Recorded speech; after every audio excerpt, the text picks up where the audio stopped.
আরে তুমি? ও তো আমাদের বাসায় কাজের মেয়ে। কাজের মেয়ে? তুমি একটা কর্পোরেট জব ছেড়ে অন্যের বাড়িতে কাজ করছো? তুমি না একটা শিক্ষিত মেয়ে? ভাইয়া আসলে চাকরি ছেড়ে কোথাও চাকরি পাচ্ছিল না, পরে আমাদের কাছে আসছিল, পরে আমি আর মিথিলা আমাদের বাসার কাজের জন্য রেখে দিয়েছি। বাড়িটা এদিক দিয়ে তো।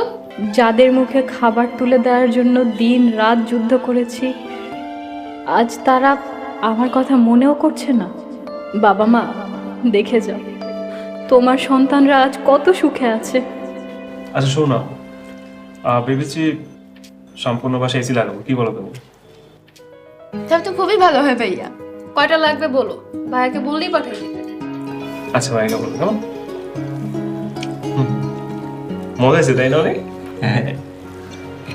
এটা কি চিংড়ি মাছ? হুম। তুমি চাকরি খুঁজে পাচ্ছিলে না সেটা আমাকে বলতে, আমার অফিসে জয়েন করতে, তাই বলে মানুষের বাসায় কাজ করবে? স্যার, ভাগ্যে লেখা ছিল তো, তাই ফেরাতে পারিনি। আচ্ছা, ভাইয়ের জন্য নাস্তা রেডি করো। দাঁড়িয়ে আছো কেন, যাও। না লাগবে না, আমি নাস্তা করবো না। ভাইয়া নাস্তা করে যান। আরেকদিন এসে পেট ভরে খেয়ে যাবে। আসি দাও।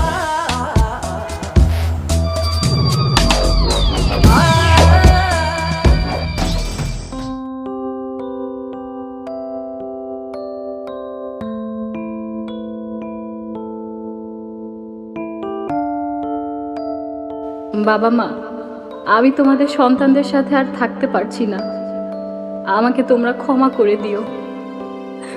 বাবা, তোমাকে কথা দিয়েছিলাম ভাই বোনদের বড় করব, আজ তারা অনেক বড় হয়েছে, আমাকে আর তাদের কোনো প্রয়োজন নেই, তাই চলে যাচ্ছি। কোথায় সবাই? আসসালামু আলাইকুম। ওয়ালাইকুম আসসালাম। সবাই এখানে আসো, সবার সাথে পরিচয় করিয়ে দেই। রিপন অফিসে বসের সাথে? ঘটনা কি? আপু এই অফিসে জব করে, কাম সারছে, এখন কি হবে?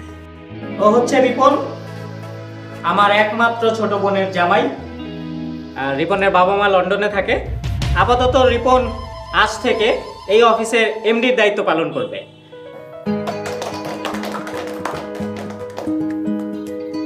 কি ব্যাপার পারুল, তুমি তালি দিলে না যে?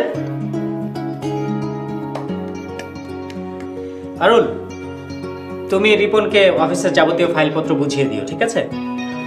জি স্যার। রিপন, তুমি আমার সাথে এসো, কাজ করো সবাই।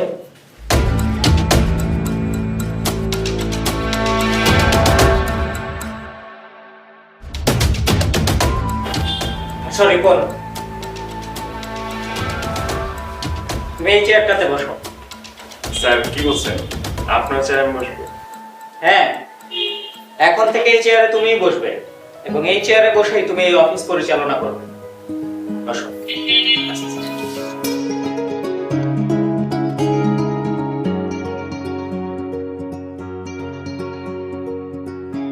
কি ব্যাপার পারুল, ফাইলগুলো আমাদের নতুন এমডি কে বুঝিয়ে দাও।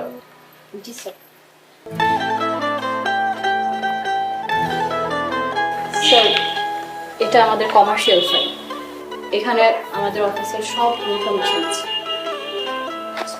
ওকে।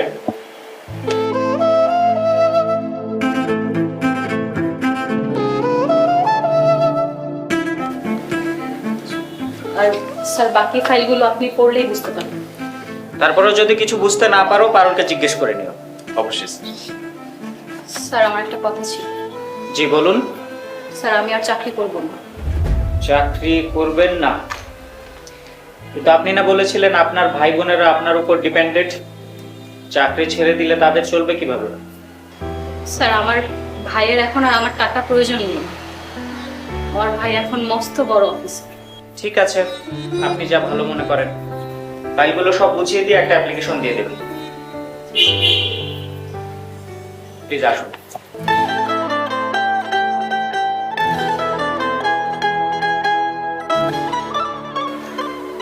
মেয়েটার সঙ্গে মাঝে মাঝেই রাগারাগি করতাম, ভাবতাম একটা মানুষ তার ভাই বোনদের জন্য এত কিছু করে কিভাবে। ওর ভাই বোনেরা অনেক লাকি, জোর মতো একটা বোন পেয়েছে।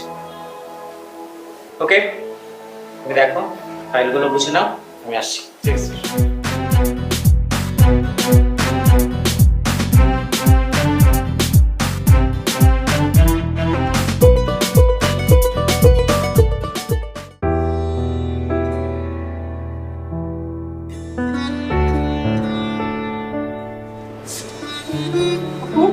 কি হয়েছে তোমার? তোমার কি শরীর খারাপ? না না, কিছু না। তাহলে তোমার চেহারা এমন মলিন হয়ে আছে কেন? কি হয়েছে আপু? আর তেমন কিছু হয় না। আচ্ছা তুমি বসো, আমি তোমার জন্য এক গ্লাস পানি নিয়ে আসি।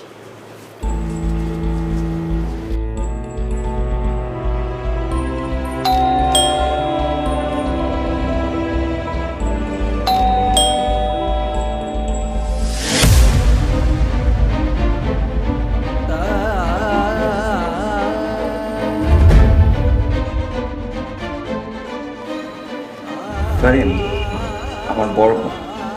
আসসালামু আলাইকুম। ওয়ালাইকুম আসসালাম।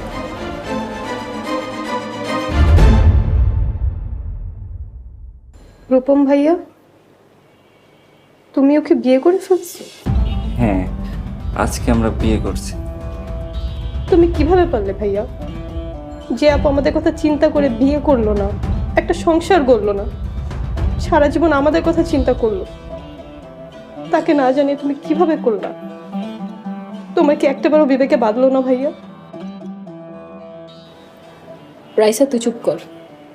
রূপম, বউকে নিয়ে রুমে যা।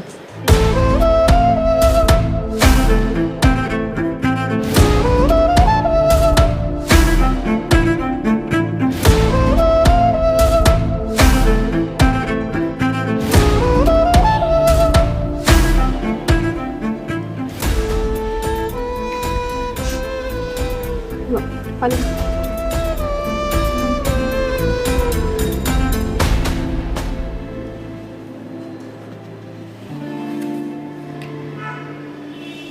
আপু, তোমার কি খুব কষ্ট হচ্ছে? জীবনে এত কষ্ট করেছি যে এখন কোনো কষ্টকেই কষ্ট মনে হয় না।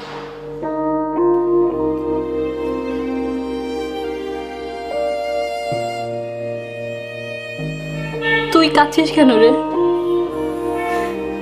আমার না তোমার জন্য অনেক কষ্ট লাগতেছে আপু। কাঁদিস না। কালকে রাকিবকে এক সময় করে বাসায় আসতে বলিস। বাসায় আসতে বলবো? কেন? রাকিবের সাথে আমার কিছু কথা আছে।